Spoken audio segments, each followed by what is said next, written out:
Welcome back. You're still watching the weekend edition of the Morning Express. And of course, we're about to talk about something very topical.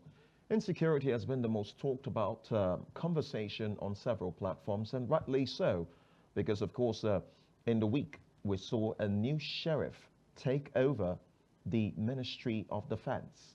His nomination and eventual confirmation was applauded by Nigerians. However, it's important that we set the task.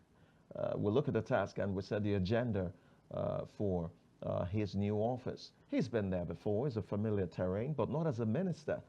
One who has a resume that everyone applauds, and everyone looked forward to this particular appointment. And now that he is in office, what next? What should we expect from him? What are the problems he will most likely encounter? What are the issues Nigerians want him to address? This is what we'll look at, alongside the travel restrictions for people who are, should we say, sympathizers or collaborators for religious violence. What will that do to the fight against insecurity? Welcome as we take the conversation a bit higher this time, having to join us to discuss this, Professor Godwin Udofia, I beg your pardon. Professor Udofia is a public affairs analyst and environmentalist. He's a friend of the house, and we're super elated to have him join us.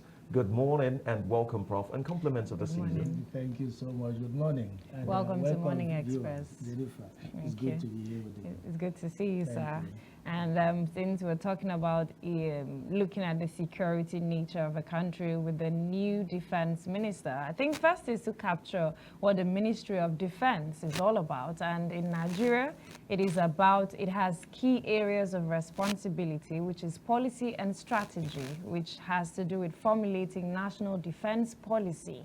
And then there's also military support, providing essential services like welfare, training, logistics, and finance for the forces.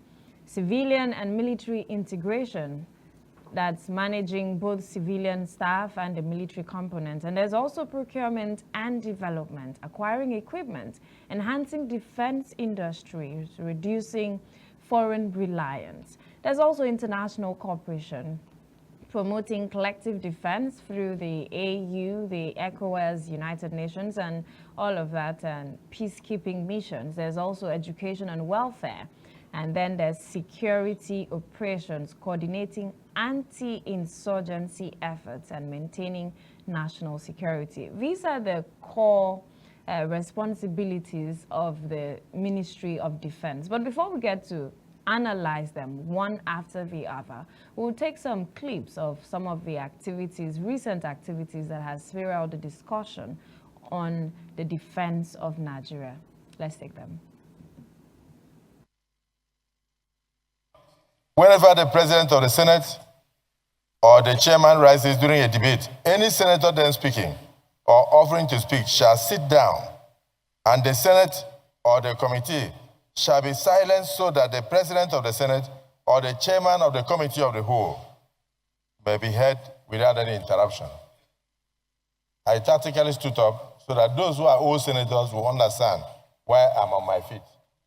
Those who are young in the Senate will not understand. So I'm on my feet. Senator Musa, Sani Musa, your point of order is noted. I did not say rejected, but noted. The reason I say so is that the man standing in front of us could be regarded as a solution to the current insecurity in the country. And we are not here on our own. We are here representing our constituents. And our constituents would like to hear from him whether his appointment will enable them to sleep well, whether their children will be safe in schools. So we are not asking him questions because we don't like him. We're asking him questions because our constituents would have loved to ask him questions at a time like this. So if we come here and we do politics of bow and go, this is not a period we should say bow and go. Even Donald Trump is on our neck. We have not yet asked him what his response will be to Donald Trump, the President of America. He is not just anybody. Chief of Defense Staff, Chief of Minister of Defense of a and you stand up and say you should take a bow and go with so many questions on the mouth of Nigerians. So we are not asking him questions because we don't like him. We're asking him questions because our constituents would have loved to ask him questions at a time like this. So if we come here and we do politics of bow and go, this is not a period we should say bow and go. Even Donald Trump is on our neck. We have not yet asked him what his response will be to Donald Trump, the President of America. He is not just anybody. Chief of Defense Staff, a nominee for Minister of Defense of a country, and you stand up and say you should take a bow and go with so many questions on the mouth of Nigerians, with over 200 Nigerian children in the bush, kidnapped and being tortured. His appointment is heralded all over Nigeria with happiness because Nigerians believe he has something to offer. Give the man an opportunity to give Nigerians hope.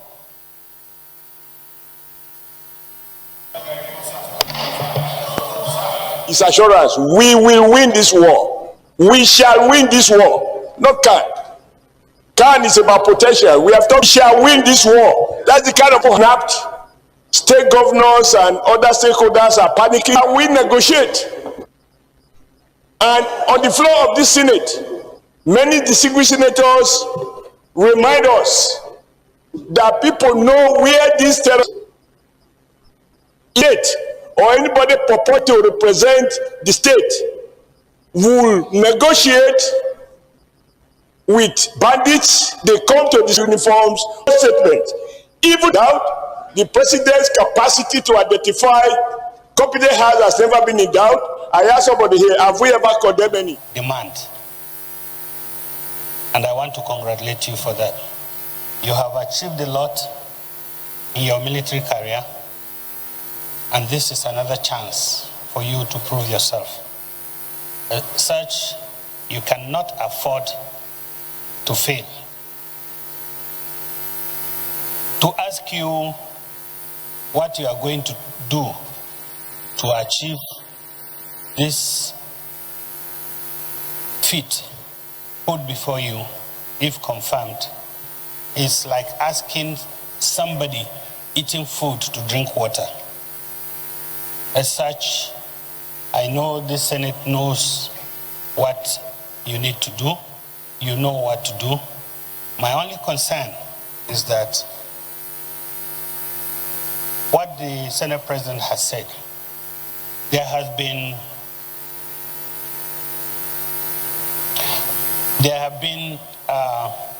news. But we are only telling you, please give him water to drink so he can clear his throat. Because unfortunately you came alone today, so you have to answer the question of everybody. All the questions that many people did today. It's a difficult time for us in Nigeria. And that's why we are doing this. Distinguished Senator Alin Dube, former chairman of Army. Thank you, General Christopher, for a very long time. And he is part of the generals that have been in the theater.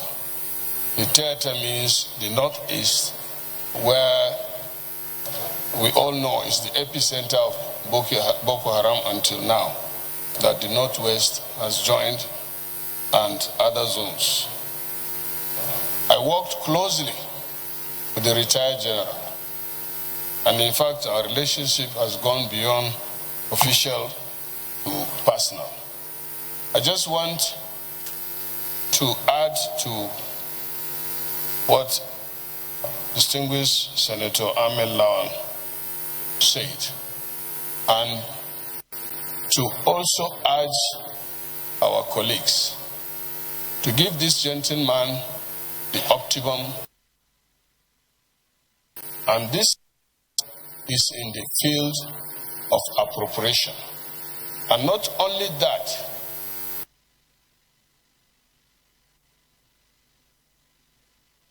need to look at it critically and make sure that it is holistic in its approach.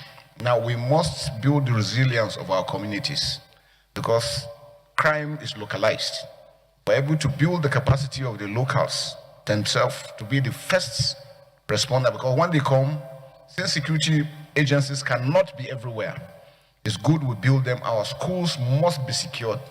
You see, most of the schools that have been built, you go and visit them, no perimeter fence, they are left exposed. Information conveyance, again, has been an issue. Before these informations are relayed, the use of technology. So, sir, we're going to make sure that we do a whole of society approach into addressing this issue of kidnapping of school. With technology, working together with the armed forces, the police, and other security agencies, and the communities. I think that's where the gap has been. We will be able to address that properly. I'll be able to also secure these children and to stop issues of kidnapping all over the country. In our neighboring countries, Cameroon, Chad, Niger, Benin Republic, we need to also reach out to them, because if they're able to secure their own borders, it means our own borders will be secured. If theirs is porous, ours is going to be porous. And because we have more to lose, the terrorists that we're dealing with think Nigeria is so rich that when they come to Nigeria, they can make it. So anything they are doing anywhere, their target, end state, is to come into Nigeria. And that's why it's important that we must make sure that we secure our borders and deny them the entry. And then those ones that are within, we're able to take them out. I think one basic area we're also going to look at is accountability of the armed forces. Whatever funds has been made, we want to make sure that the funds are properly utilized. And I think that is very critical, so that we can make sure that whatever it is we're getting are things that will help us and assist us in the members of the armed forces in carrying out their action. What we have observed over time is that with the MDAs, we have not really been able to get the full support of the MDAs. I think one mistake we make is we think the armed forces can solve all the problems. The armed forces solution is just 20-25%. Majority has to do with good governance, building capacity, working together with all the other MDAs. The police has a lot to contribute. Civil defense, all other agencies, including Foreign Service, Ministry of Foreign Affairs, Interior. So we need to harmonize all this diplomatically. Again, most of our laws look obsolete, and because sometimes justice is delayed, then it becomes a problem. Because once punishment is meted immediately and action is done, it serves as deterrence to others. And that's why I think critical that we must be. And so I mentioned that all the MDS need to do the legal service, the correctional service, the civil defense, all mining activities have to be monitored properly, because that's another source of funding. All areas that they are getting their funds for, we must look at those aspects and stop and prevent them.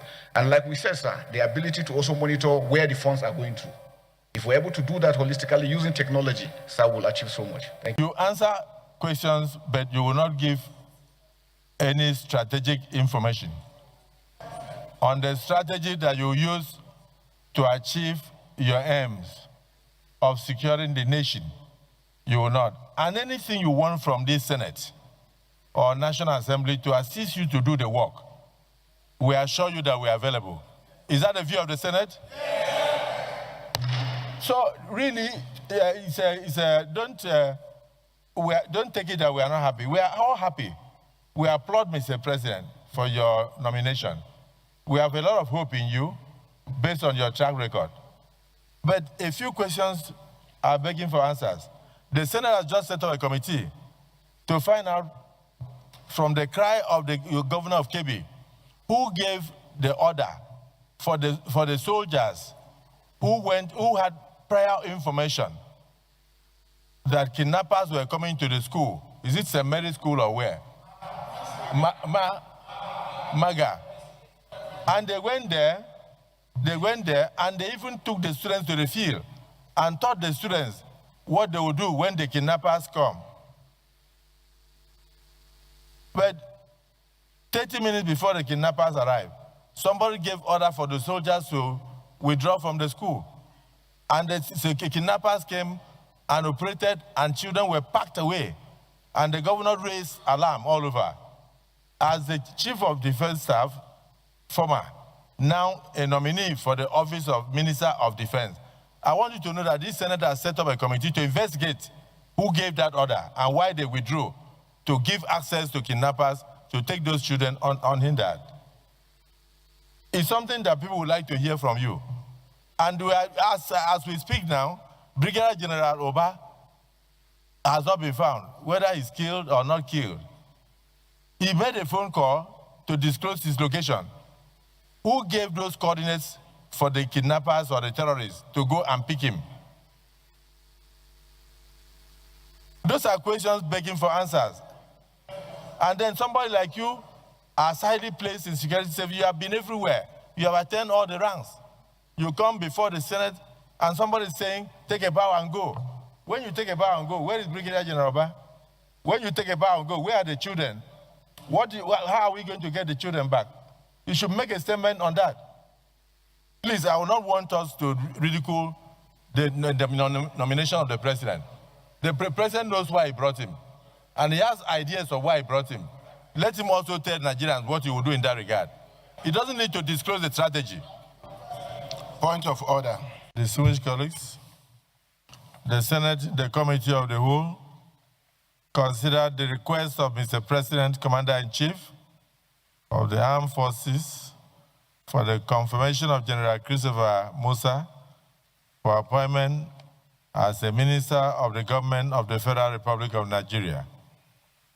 The nominee, General Musa, answered questions from distinguished senators on security matters and a number of topical issues.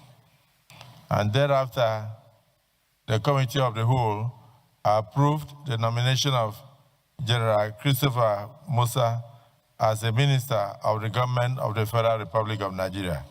Is this a true reflection of what transpired in the Committee of the Whole?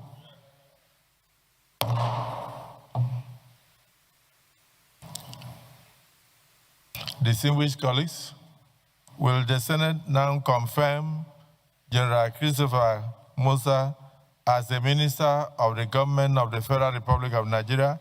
Those in favor say aye. Those against say nay. The ayes have it. The nomination of General Christopher Musa is hereby confirmed as a Minister of the Government of the Federal Republic of Nigeria. I wish him well in his new endeavor and pray that his actions will add value to ensuring that we minimize insecurity in the country and then bring the current security situation that tends to worry a lot of Nigerians to an end.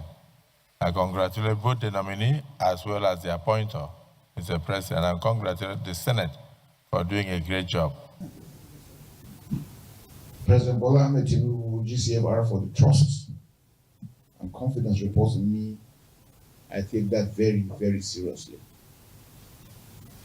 For me, it is indeed a privilege and an honor, after serving 39 years in service, to come in and now be a Minister of Defense of the Federal Republic of Nigeria. Have shown us shows that people believe that we can turn the tide. Now, it is not rhetorics, it's by action. We must, firstly, as Nigerians, take the ownership of the responsibilities of the challenges we have in our country. It is only us that can solve the problem. It's when we agree within ourselves that we can deal with this that we'll succeed. God is with us, and He has always given us all the responsibilities for us to be able to succeed. It is left for us to do. This responsibility is one I accept with solemn reverence and unwavering commitment to the safety and security of our great nation, Nigeria. Let me also acknowledge the dedicated leadership of my predecessor and relentless efforts of every one of you in this room. When I was the Chief of Defense Staff, you gave me all the support, and I really appreciate it, and I want to say thank you. And I want to assure you that coming back as minister, we want to do more for your welfare, for your well-being, for the administration of the ministry.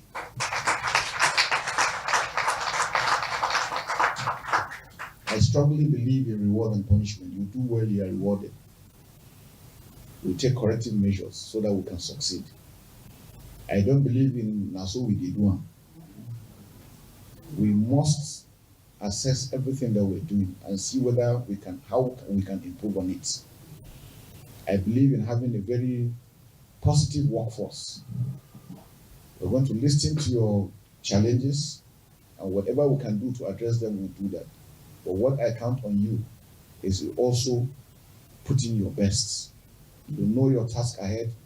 You don't have to wait until somebody calls you or asks you a question. Do what you are supposed to do, and that will make it easier for us as a nation. This task of securing the nation is a continuous one, and I'm aware that you have been holding the line with dedication. I commend you all. For decades, my life has been defined by a uniform, by the ethos of service, and by the sacred covenant to defend the territorial integrity and citizens of Nigeria. I therefore come to this role not as a stranger to our security challenges, but as a comrade who has been in the trenches both literally and figuratively. I have seen firsthand the bravery of our troops, the complexity of our threats, and the pivotal role of strategic coordination. Like I always said, no single individual can achieve this alone. No single service or parastatal can do it. We must work as Nigerians, making Nigeria better. Consequently, my core philosophy in steering the affairs of this ministry is simple: operational effectiveness through unified action and strategic foresight. Ladies and gentlemen, we cannot afford to operate in silos.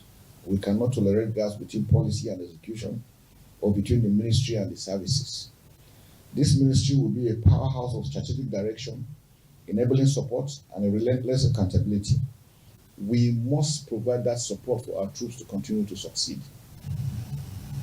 They are sacrificing their lives out there in the field, day, night, thunderstorm, windstorm, whatever the situation, to ensure that we, Nigerians, can go to. Well, we'll send the events that led to his eventual confirmation. You saw that 5-hour grilling of the defense, the new sheriff in town. A lot of expectations from him, and as an agenda-setting conversation, we intend to look at the task before the new defense minister. And of course, we had already told you that to make sense of this conversation this morning is Dr. Godwin Udofia.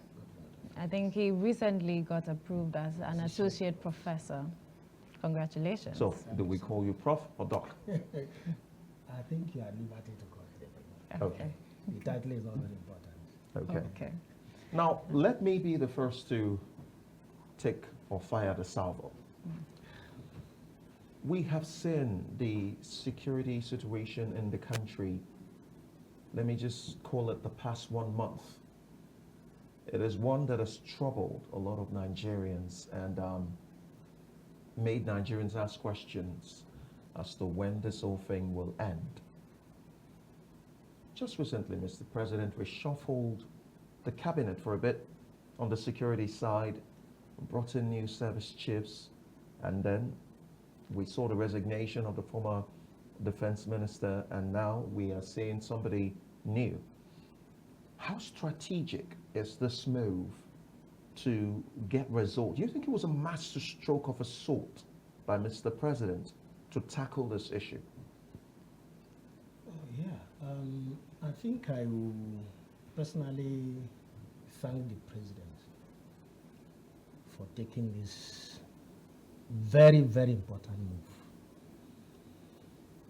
When you are fighting insecurity, if you have insecurity, it's always good to make sure that whoever comes to be in the front line should be someone who will not compromise, will be someone who will go to the root of the problem and then provide solution to it.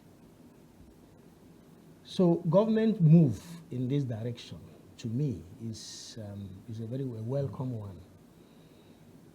Why do I say so?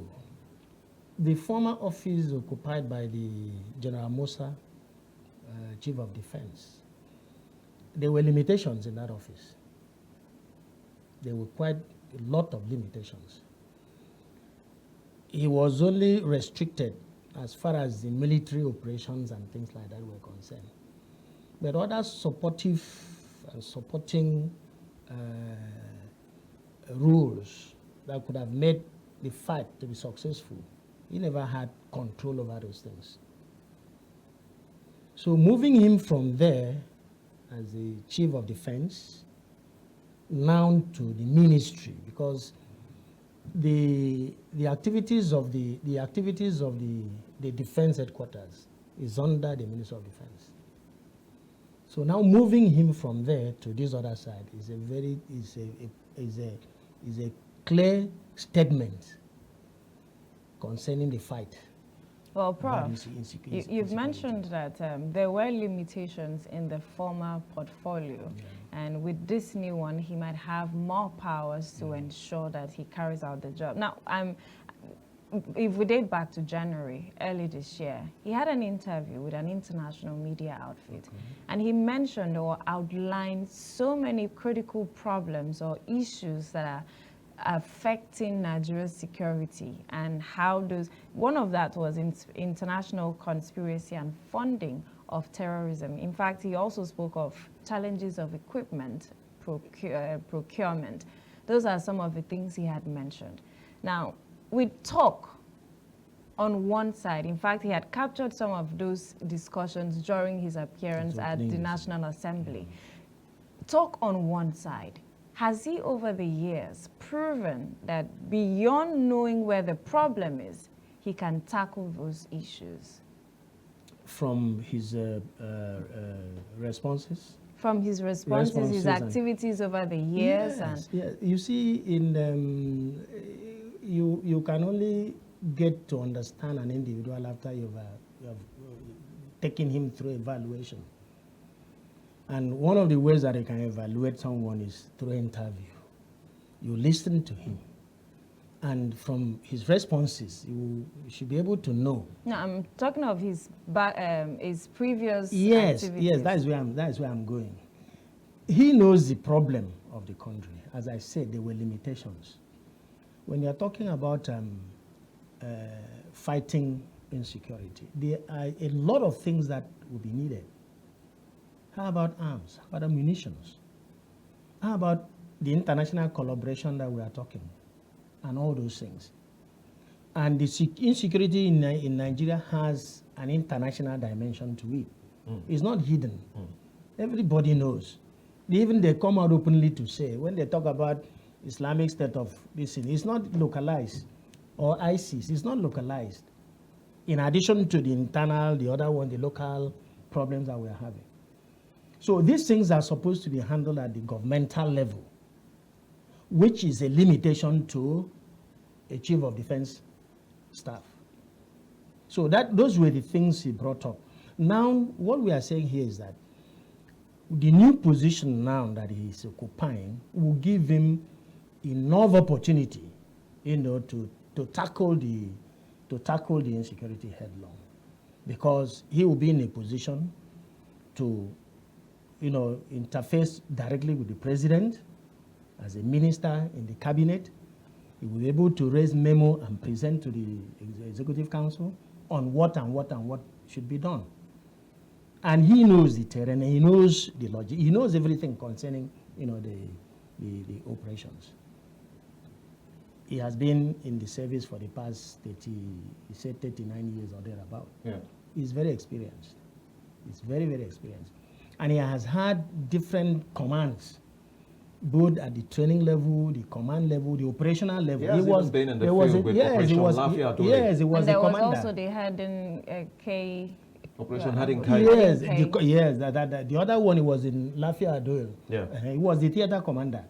So he has faced this thing, frontally. So he knows, with the experience that he had, and with the new position that he's occupying now, and with the renewed interest that Nigerians are now showing concerning insecurity, and with our prayers, I'm very sure that he will succeed. Now, we will be joined soon. We'll also have someone join us via call, virtually, to also expand the conversation. So before we bring in that guest, I'd like to ask you, let us look at the challenges. It's very important that we look at the hurdles that he's most likely going to have to cross over.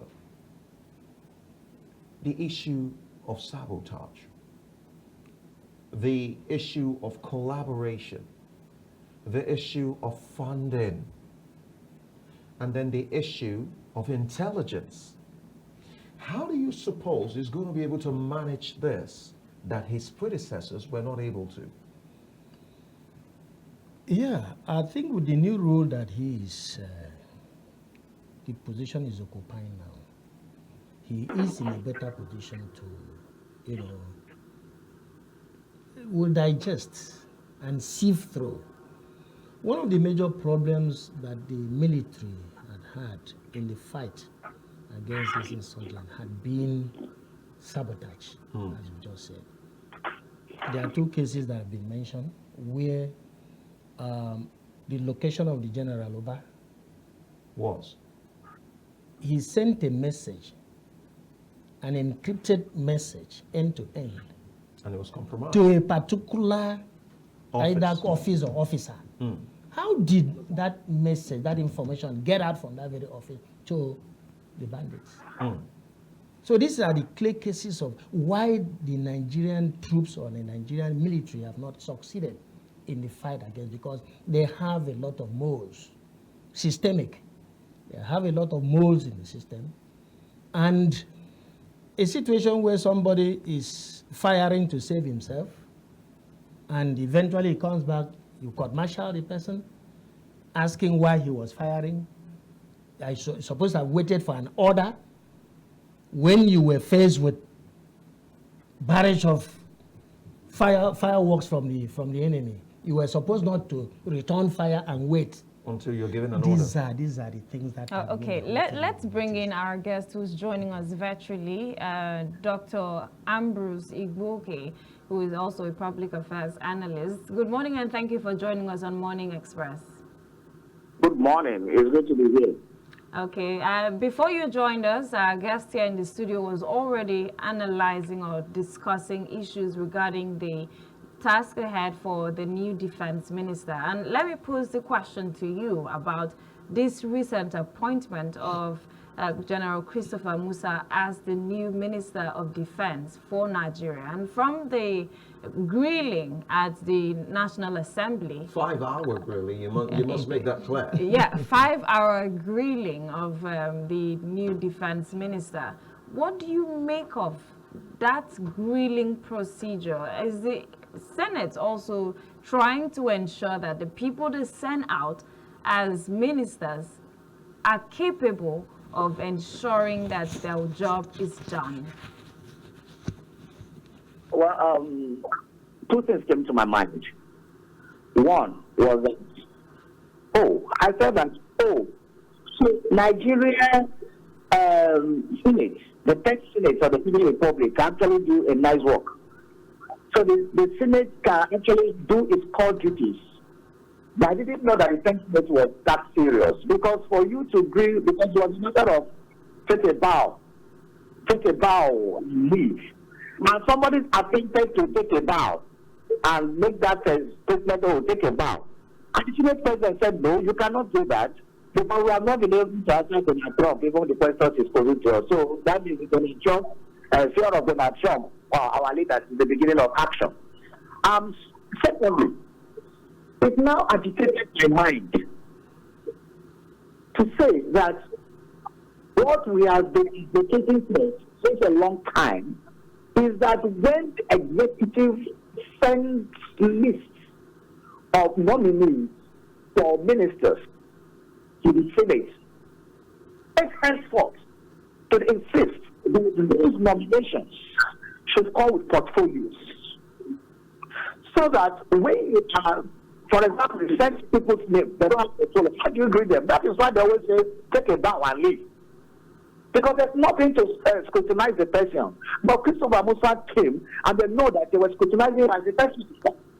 And all the right questions about what strategies he had for combating terrorism was laid bare on the table. So if the next time the president sends a list to the Senate, the Senate should insist, please attach that portfolio. If Mr. A is going to be Minister for Health, attach it there. Don't submit blankly, then you approve blindly, and then it goes back to the presidency, and then they start allocating portfolios. That is not how it is done. So henceforth, let's insist on that. That is one of the lessons I took away from that ruling. That if it's okay, Mr. Hayes, Minister for Labour and Employment, the Senate of the House of Reps were able to grill the person on the portfolio, on the job he's about to do, and whether he is worthy or not. If the person is not worthy, then his person is dropped. So that is the first lesson going henceforth. The Senate should please take note, and other Senate is coming after the Senate to ensure the portfolios are attached to ministerial nominees. Dr. Ambrose, let's also consider the worthiness of General Christopher Musa. Is he worthy of that position? For me, there are some critical ministerial positions that will be left specifically for experts in that field. Because ministerial position, agreed, is a political position. But there are no politicians with expertise in each ministry to be there. Which of those ministries is the Ministry of Defense. And we have had a culture of having ex-servicemen to be in the ministry. But recently, we saw that not happening. And so we brought a two-time governor and whatever he was, and then just placed there. Without, I don't know whether we did a background check.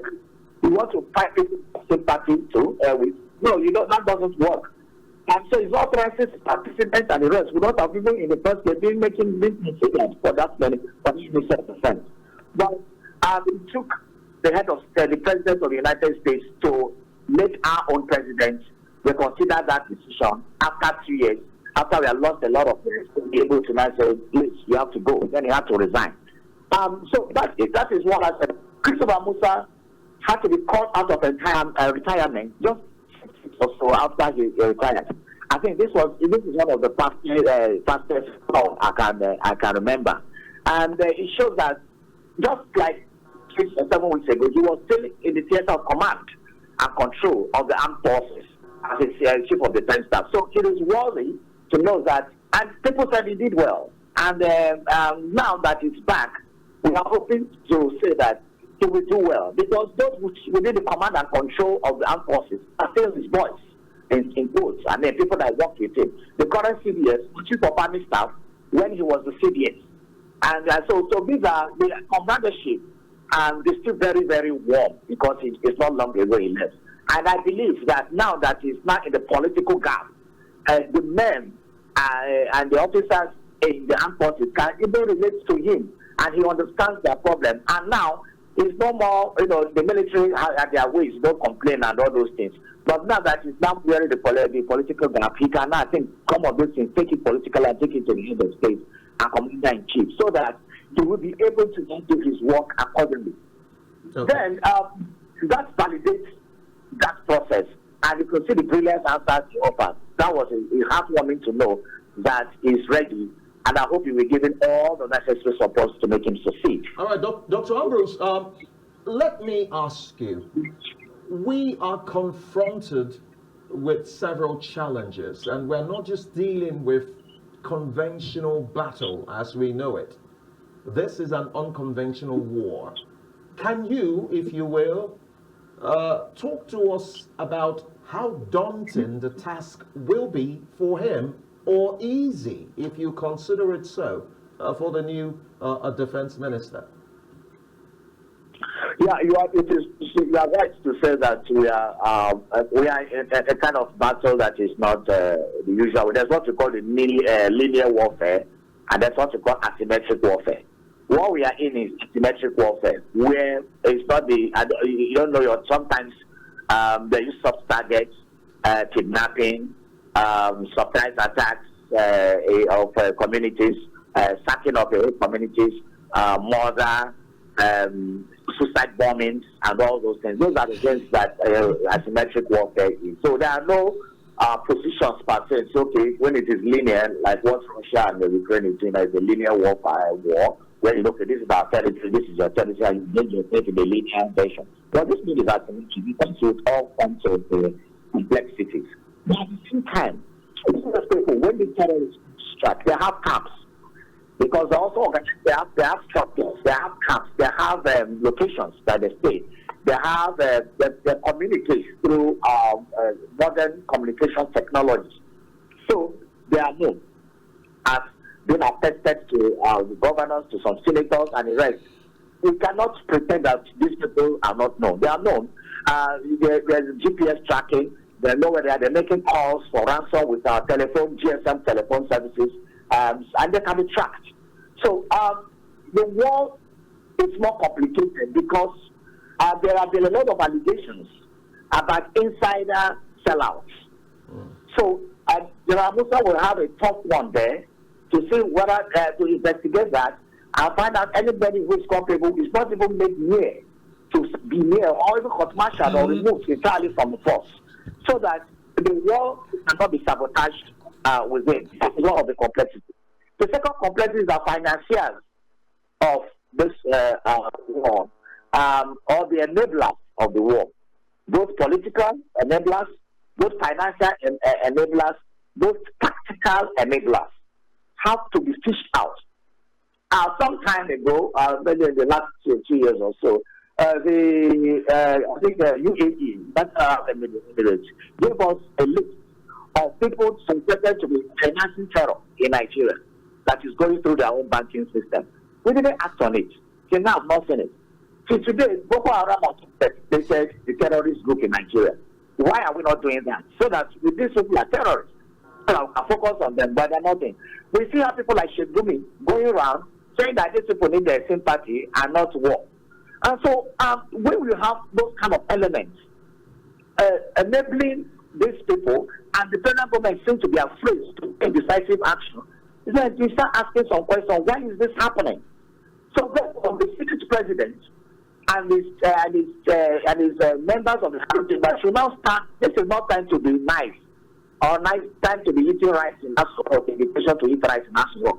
This is the time to save all of us, including themselves, from this thing that is going on. So it is time to check on the executive and say, look, we give you all the money to deliver us from this thing, but you have failed. And let us now see how we can support you, how we can help you. And that is the only thing that can happen. And so if there are warrants to be given, let warrants be given. If there are people that will be sacked, let them be sacked. If there are people to be court-martialed, if there are people to be put in jail, if there are people to be sent to jail, let it happen. Let our boys have the right in the battlefront to confront these people. Dr. Ambrose, we'll get back to you briefly. Let's also interact with our guest here in the studio. Now, he's spoken about some of those areas like tracking using technological devices. Now, these are things that were known before now. And year in, year out, the BVN registration, the NIN registration, linking them to SIMs and all that, when done specifically to ensure that people can be tracked, criminals can be tracked and brought out of their hideout. But that hasn't been done over the years. What difference will it make having a Minister of Defense like General Christopher Musa? What difference will it make if he comes in, and especially if the knowledge was already available? Will he at some point or have the political will to impact or bring that to existence in Nigeria's security architecture? Yes, I think let's look at it from this perspective. General Musa is lucky to have been appointed now because the security situation in the country has gone to the extent that even a child is feeling the impact, because almost on daily basis we are having reports of the activities of the bandits, the headsmen, the Boko Haram, and so on. And every person, an average Nigerian, is tired. We want an end to it. Now, those factors that may not have favored the fight is beginning to bear off now. One, most of these people were not operating from space. They were operating from amongst the people here. And one of the easiest way to track would have been intelligence. How many persons were able to go out and maybe give information? And again, when you give that information, how safe are you? after giving this information about the activities of these people. We've recently had a community that I think after the bandits came to arrest or to kidnap some people, the people went to their family and kidnapped their own parents and so on, because they know them.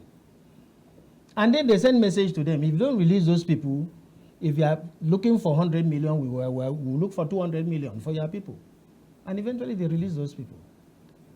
What we are saying is that we need to, that spirit of nationalism, we need to revive it. We know that this is our nation.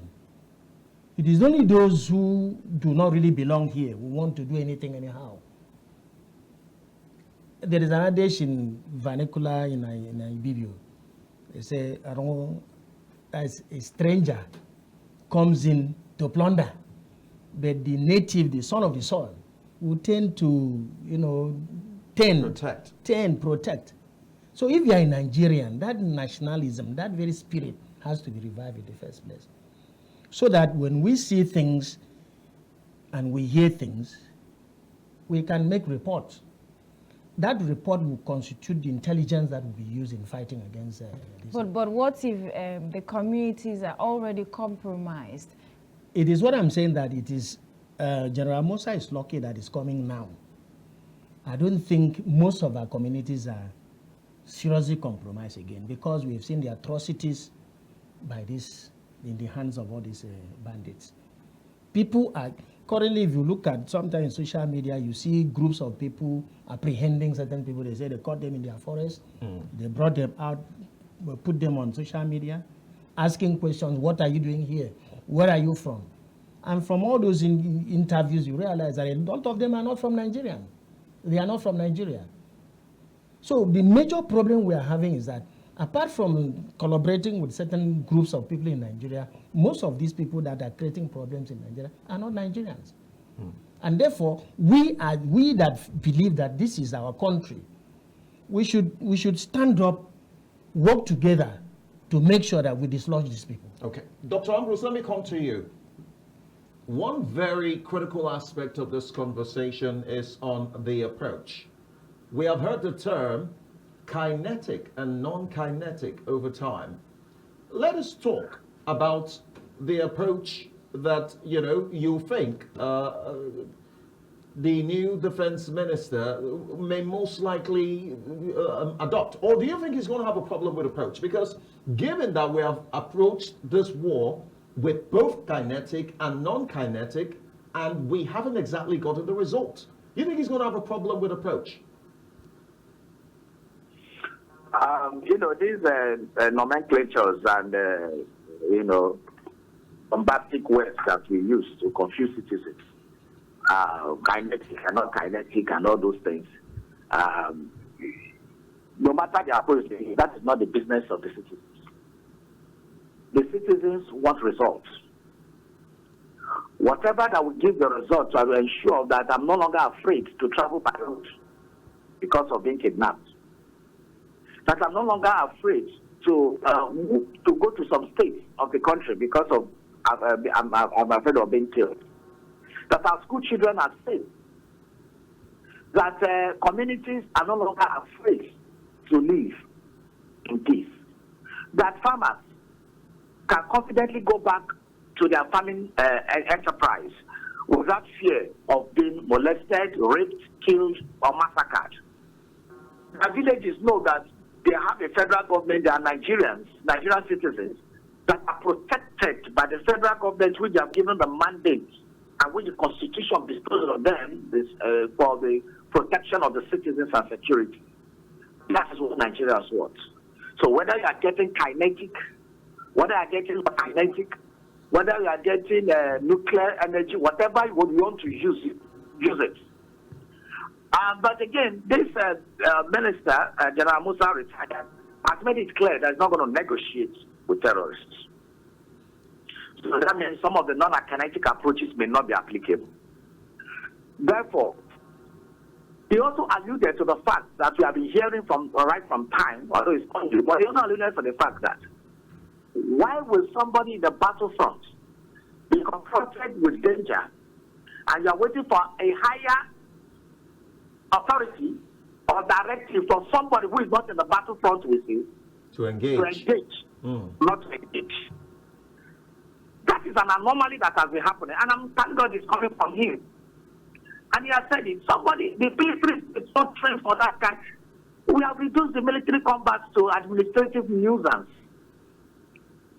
where we move files, sign memos, and say, guys, I should not move, don't move. Somebody is confronted with a life and death situation. He wants to engage, you say, hold fire from somebody, you want to call. And through those calls you make and all those things, these terrorists are able to track your location, are able to monitor you. So I'm believing that while the new Minister for Defense has his own outlines of activities and action he wants to do, my fear is whether those who employed him will allow him to do the work. Because he may be battle ready.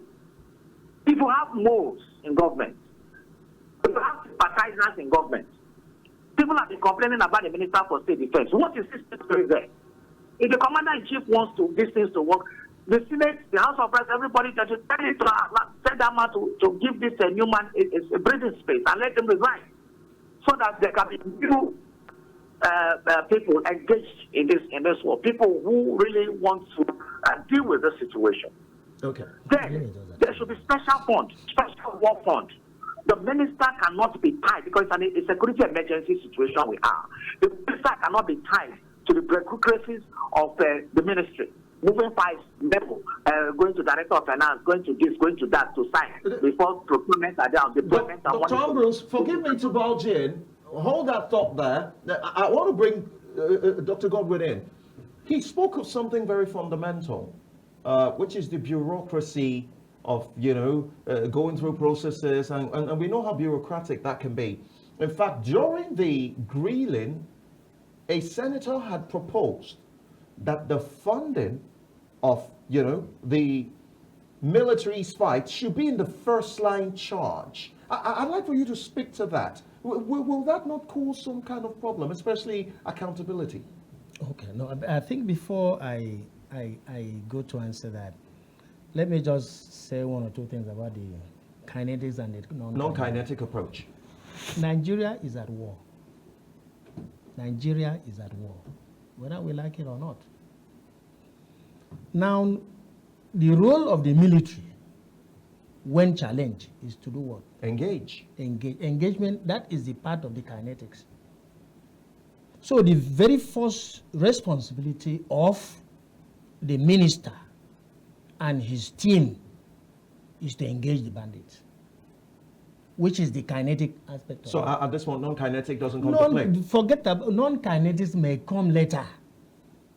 The very first responsibility they have is to engage.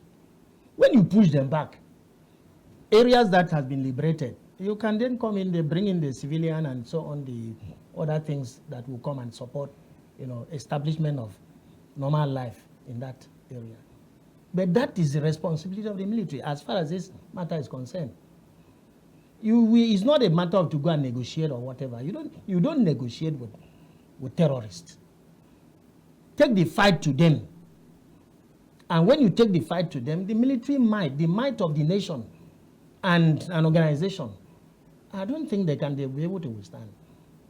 By the time they retreat, if there are other casualties and so on, that you need to now, bring in the other aspect of But you don't suppose, like what I asked earlier, you don't suppose because Dr. Ambrose had talked about funding, and that's why I brought it to you, because one senator had proposed that the funding for the military be made first line charge. Good. You don't suppose that's going to be a bit of a problem? It may not be a problem. If we have the will to succeed, we will succeed.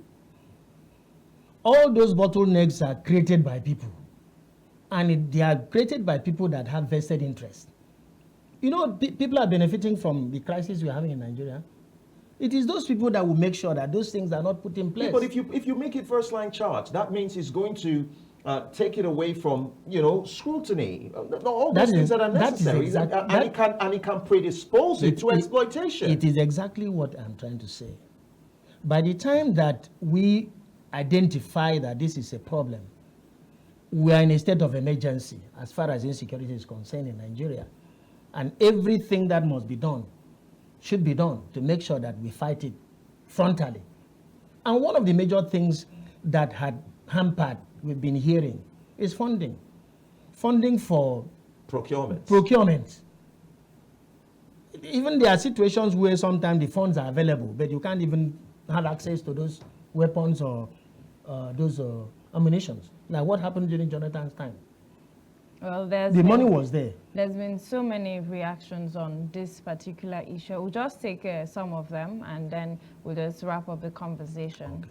And there are some social media reactions. We would like to look at some of them. This is Kathy. Says, my question is that why did presidents remove him the first time if the man is good? Or it's the US that pressured them to bring him back? I can't say anything now until I see workings, because if someone cannot do it as a military and now as a Nigerian politician, let's see how he will do it. We will watch. And Odia Realis says, this is a pivotal moment for our nation's security. General Christopher Musa's experience and leadership could bring the strategic overhaul our armed forces desperately need. The real test begins now. Will he prioritize reforms, accountability, and safety of every citizen? Eyes are on him, and we all deserve transparency and results. We all deserve that, no doubt. Fola Bade says, my question is, why does Nigeria ever make a civilian minister of defense? How does it make sense to even have a minister of education without first degree in education from a reputable university? A lot of whys. Ayin Ino Sugar says, people can hate Tinubu for whatever reason, but one thing they can't deny is that he listens when Nigerians cry out. He's consistently taken the people's side. Maybe he doesn't communicate enough, but I'll give him credit for that. Crescent says, I just want Nigeria to be great again. I don't have intentions of relocating. Nigeria must be great again. We have so much, but let's come to you, Dr. Abrus. We need to conclude this conversation. What advice would you give the defense minister if you had the opportunity to meet with him now? Well, I don't know the arrangement he has with his commander-in-chief, but if I were him, the first arrangement I will have with my commander-in-chief to say that I have unfettered access to the commander-in-chief. So that if we are in an emergency, so people in all these bureaucratic people will not block him from seeing the commander-in-chief. And then the commander-in-chief should at least give a weekly update, because there should be a war room set up in Aso Rock where there will be, there will be war situation, because this is war. And unless we treat it as war, then we can, and the niceties of bureaucracy and all those things should not be there. And that is demanded there should be a war fund where it can be first, it may not be for all the military, but for this war, for prosecuting this particular war, let there be a war fund where, as I said, the war fund can be audited maybe 6 monthly or annually by a reputable firm. Then, of course, when you say war fund does not mean that, of course, there are going to be people who will be administering it and trusted with the administration of that. But if that is not there, it should be failed. Then, the collaboration with our